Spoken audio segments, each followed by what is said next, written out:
Well, race fans, he hails from Campbell, California, driving the iconic number 69 sprint car.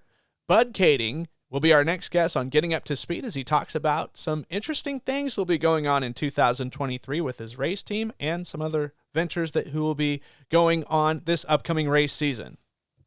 Well, on the phone now, driving the number 69 sprint car from Campbell, California, Bud Kaeding. Bud, it's great to have you on board and really looking forward to this interview. Yeah, thanks for having me on. Getting ready to get the season rolling here. Last year sucked, and we're really looking forward to having a better 2023, that's for sure.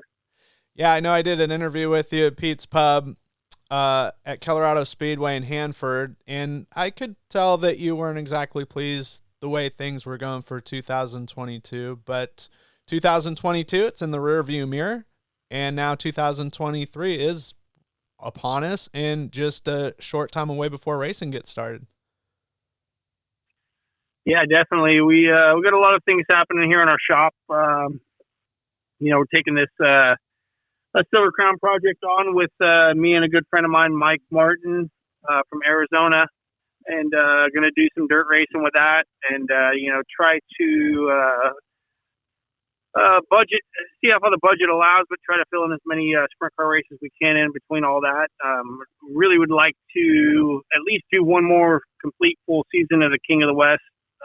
That's obviously a passion of mine. The series is obviously close to my family and my heart, something I've been around my entire life. So like to give one more solid run at that at least before, start thinking about doing other things, whether it be less racing or racing something different. I think we have all the tools to, be a competitive team again and compete to win races and be up there in the hunt for the championship. Just, we just got to get all our tools working together at the same time. We'd have, this last year we'd have some good nights and get on a roll, and we're clicking off a win here and there, whether it be a 360 race or running on the podium at a King of the West race. And then the next night we'd run 12th, and then we'd run 10, then we just fall apart. And it's just, really up and down for me and my whole team. And, as many miles as we traveled last year and up and down the road, and I know it's just on the West Coast and not comparing myself to an outlaw team or any of that, but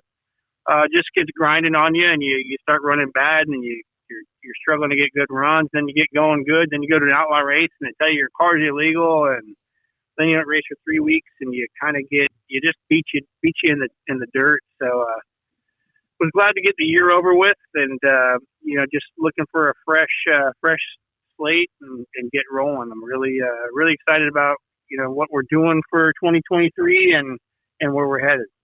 Well, I think it's really exciting that for folks that don't know, you've had a lot of success in Silver Crown racing in your career, and you're kind of going back to that. So that's got to be sort of an exciting, sort of a scenery change. I don't know if that's appropriate to say. Well, I'd say, you're a 10-year absence, it'd definitely be appropriate to say. It's just weird, when we shut all our stuff down in the Midwest, I don't know, I guess I just was never good enough, whether it be non-wing sprint car racing or Silver Crown racing, that, nobody ever really called to hire me. I had one offer at one point, and that been from freaking, guy up in Wisconsin, and a great car, actually. Tyler Courtney ended up driving it, and it was just something I couldn't end up putting together, and I had some help coming through to help me, with my financial end of the bargain, and that was just me getting to the races, because it's difficult to get to those races. We're on the West Coast, all that stuff's in the Midwest or on the East Coast, and just to fly there is going to probably be $600 to $800 a flight. Correct. And when you're trying to do this for a living, it's tough to do that when you're trying to do that 8 to 10 times a year. So the deal kind of fell through. And that was with Hans Lean, a good dude. I ran Chili Bowl for them back in the day. Great people. Just wish I could have put that whole thing together and finalized it all. But really excited where we're headed in my direction with it all now. The car's at my shop right now, and And man, it's crazy to see where things in Silver Crown have went.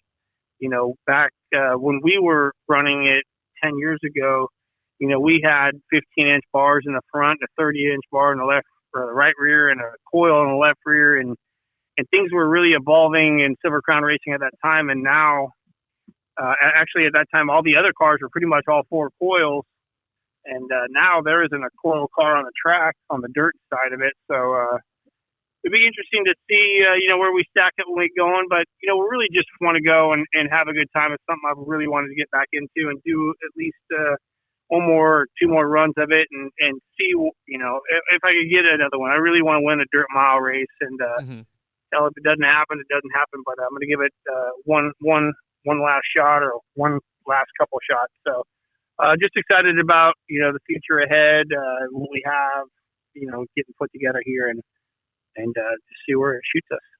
Well, and that was something I was going to ask is, of the racetracks that you'll be returning to, which are large racetracks, which one are some of the ones that were your favorite or you're looking forward to coming back to? Well, one of my favorite tracks all time is Terre Haute, and I just hope I can make it to that. That backs up against our Dennis Ross Classic out here. It looks like Terre Haute might be on a Sunday night.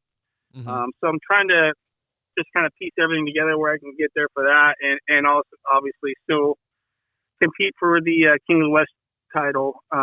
There's a couple conflictions, so we'll just kind of see where everything lands as we're kind of cruising through. But the miles were always really cool to me. We had some really good runs on them. Came close to winning a couple of them, but just never sealed that deal. And sure. So yeah, I don't know. More than any of the tracks, I'm looking forward to get back in that car with the clutch, and I just words can't describe. Wing sprint car racing is probably the mecca of auto racing, in my opinion. Like the coolest thing to race, speed, and all the stuff involved. But a dirt Silver Crown car on a mile, or just being one in general, like with the clutch and just everything that goes into it, and it's just a whole different discipline of racing. You almost have 3 different disciplines at one race.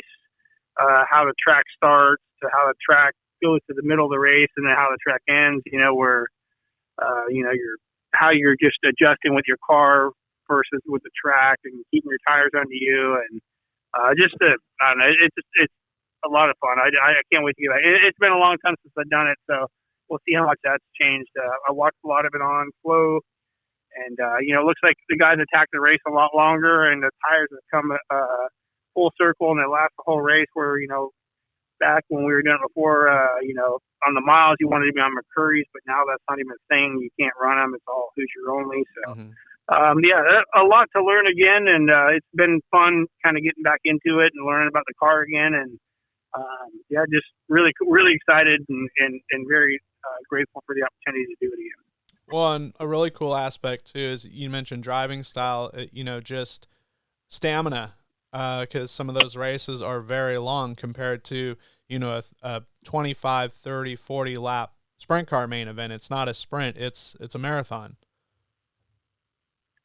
Yeah, definitely. It's definitely a marathon, and you get some places there, like Springfield, Du Quoin, in the middle of summer with the heat and humidity and all that stuff, battling against you. And, last time I was racing, I was 31 years old. Now I'll be in 42, 43. And we'll see how the stamina works out. But I got my work cut out ahead of me. Obviously, and getting in shape and being prepared for these races. But obviously, I'm looking forward to it as well. Yeah. I mean, you said 2022 wasn't that great, but I did find possibly some good things about it.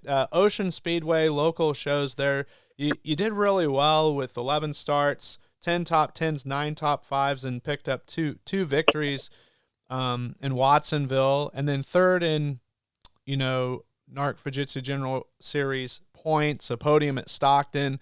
I know that that seemed like what you guys were really gunning for was the 410 program, but hopefully 2023 the bugs have all worked out.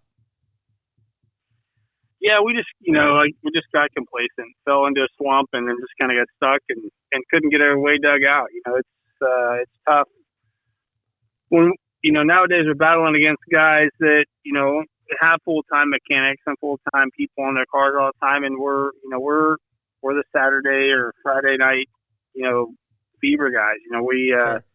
Our guys show up after work, and it's all our love and all our passion and still what we want to be doing, and we're not doing it because we want to be there. We're doing it because we want to win, and we got our asses kicked all year long, and yeah, it hasn't been taken lightly. We've been getting pushed around the shop to try to get better and work better and look at different areas of where we're lacking, and hopefully I don't know. Everyone's working hard, right? You just hope your hard work pays off better than the other guys. That's all I can really say about what we're looking forward to the next year. So, Yeah. Something I wanted to point out about you, and not just you, but your whole family, that's really cool, is for for listeners that may not know about a race, Trophy Cup. It's a huge race in October, just before Halloween, at Thunderbolt Raceway in Tulare, and it helps the Make-A-Wish Foundation, and you and your family is just a huge part of that, and that's got to be so meaningful for you guys to give back to the racing community and just the community in general of helping charity out. Yeah, I mean, it's something that my dad has been a big part of for forever, as far as giving back and helping out with the racing community, whether it be the Trophy Cup or, back in the day, when we used to do the Race for Research dinner out here for St. Jude's. When I was younger and Tim and I were racing micros and stuff, we used to do a thing with my dad and some other guys where we'd go help all the kids out on a Sunday with the Challenger baseball with the kids in wheelchairs and stuff, pushing around the bases and stuff like that. And I want to say it was like 96 or 7. My dad gave a young man, Josh Berger, a ride in the track in a sling. We staged a 4-car race, San Jose Fairgrounds, and I don't know, giving back is, what it's all about. And, you kind of, I guess, take it for granted at one point where you're at in a spotlight for some of these kids at the racetrack of what they think of you and who they think you are. To me, I'm the same person that gets up and goes to work every day, but to some of those kids in the grandstands, I'm a hero, and I make great moves and win cool races and do cool things and have cool T-shirts and cool die-cast cars and stuff like that. So you kind of lose sight of that after so long sometimes. But to be able to do things to give back to the sport and to give back to different charities and different groups have always been, like I said, a big thing in our family and something that we've always really enjoyed being a part of. No doubt. And definitely it's very cool to see. Very cool indeed. And one of the cool things I always like, because you and I are friends on Facebook. I love, it was a lot more, I think, before COVID, but I love all the, you and your family are so big about Disneyland, and, that's my family's thing too. So that's pretty cool to, like all the Disney themed costumes and all sorts of cool things that you would post. Yeah, no, we definitely, started, my wife and I started going when we first met in 98, and, we've gone several times a year since then, and still go to the day. I don't know when this radio show is when this is getting put out, but, actually just getting ready to go next week with my dad and, a couple sponsors down there, go to Disneyland for a couple of days, and then we're going to go to the NASCAR race at LA Coliseum on Sunday night. So, it's kind of been a thing we've been doing for the last, obviously 2 years now. A lot of fun, get going down there with the guys and some people that, aren't accustomed to going to Disneyland very often or seeing any of it. And so I get to kind of walk around and kind of show them. I mean, I know a lot about the place, a lot about the history. So, something that I enjoy away from racing, something I've studied and know a lot of history about and read a lot of books on and watched YouTube videos on pretty much every night when I go to bed. So something I enjoy. So. Oh, no doubt. It's a great escape from reality. I think that's what it was built for in general, to get away from the craziness of the real world. And I went For in sure. October after Trophy Cup, and it was the first time, going since COVID. It was different. I still had a lot of fun. There's a couple things I'm like, I remember it was like this, but it's still enjoyable, and I think it's slowly but surely kind of getting back to kind of what it was. Yeah, but I mean, you can say that about there, but I think that's life in general. Sure. We're just kind of pushing back to being regular again, and hopefully, I mean, I think it's gonna be another 2 or 3 years till everything's back to what we think might be normal again. Yeah, But no doubt. Well, but I rode still better than being home. Correct. Yeah, I rode Indiana Jones 3 times, and when the boulder's supposed to roll at you, he was just staring there, and like the audio went off. And my son, who'd never went on it before, he's like, "Wow, what were we sitting there for?" I'm like, "Well, a rock was supposed to come at us," and it just, but that thing breaks down like all the time. So That's all closed now. It's on like a 4-month refurb. So yeah. they're trying to get it all together so we don't have those issues no Yeah, more. exercising the demons. You mentioned history and other things you like to post about, really, or I've seen that you commented on things, which is really cool, is you appreciate the history of Bay Area racing. You mentioned San Jose Speedway. That was a prominent racetrack, unfortunately closed. And of course, Baylands in Fremont, not too far from there either, unfortunately closed. But had some big races, had some great races at some of those facilities. Yeah, if you really looked at the history of auto racing, there was a time that California was the hotbed. Sure. This is where you could make a living racing out here. Just you could race 3 to 5 nights a week out here back in the 50s and 60s and even the 70s. My grandfather started. He had a full-time job, but he still raced 3 or 4 nights a week and made good money on a side job doing it. But just Foyts and Answers and Andretti, those guys used to all come out here, race midgets and all that kind of stuff out here. So it was a huge hotbed. So it's cool to see the history of people like that. At some point, there's the one track, San Jose Speedway.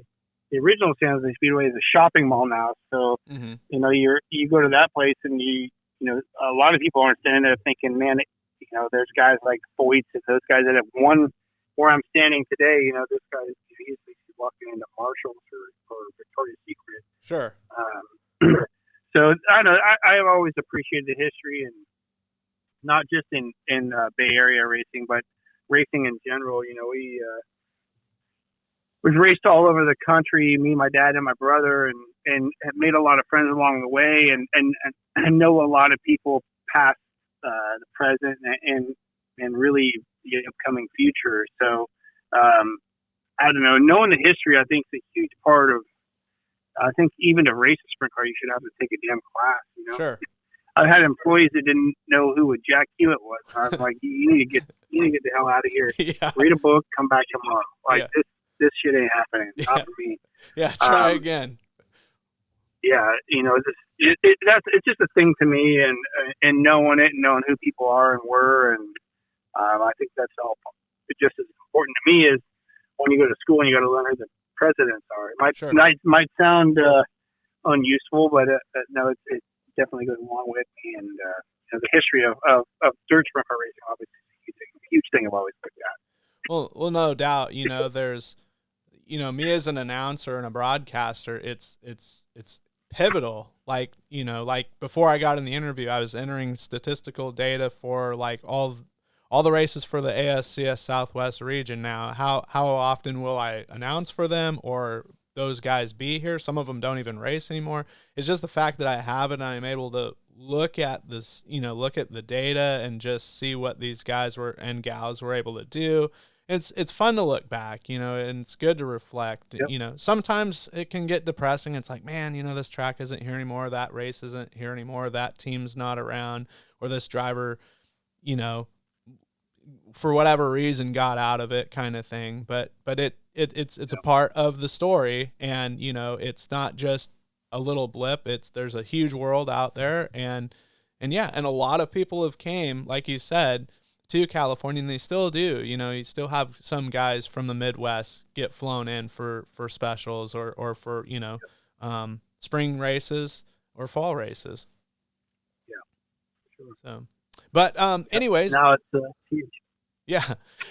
I'd like to just give you the floor first of all, I guess, for people that want to look at your schedule, maybe if there's a place where they can purchase apparel or any news and information, first of all, what's the best outlet to go in that direction to get that stuff? Well, my, I don't know. As far as the schedule goes, still kind of working on, budgeting to see what we can and can't get to. Mm-hmm.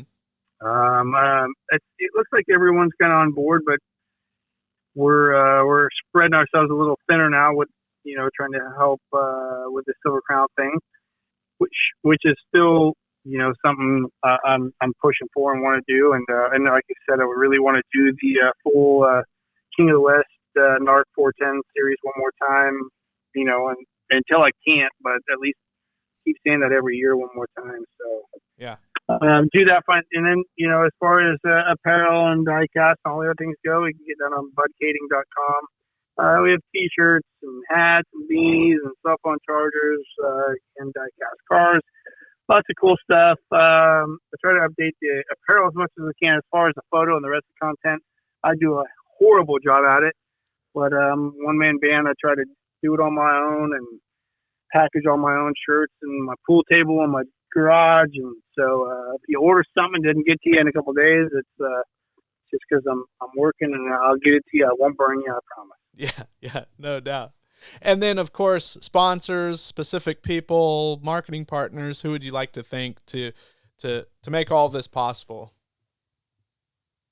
I mean, really, everyone. I've had the same. My family and me and my dad really have had the same freaking supporters forever, man. With Al's Roofing and Alviso Rock, High Five Pizza, Dave Rios, Steve Williams Roofing. Eddie Nunez at AV Solutions, and Moss Brothers Powder Coating, Maxim Chassis. It's just crazy that you see a lot of comers and goers. But we've been very fortunate to be locked in with the same people for 20 plus years. We had two of these guys I just mentioned with DF Rios and Alviso Rock. They started helping me when I was racing quarter midgets. Mm-hmm.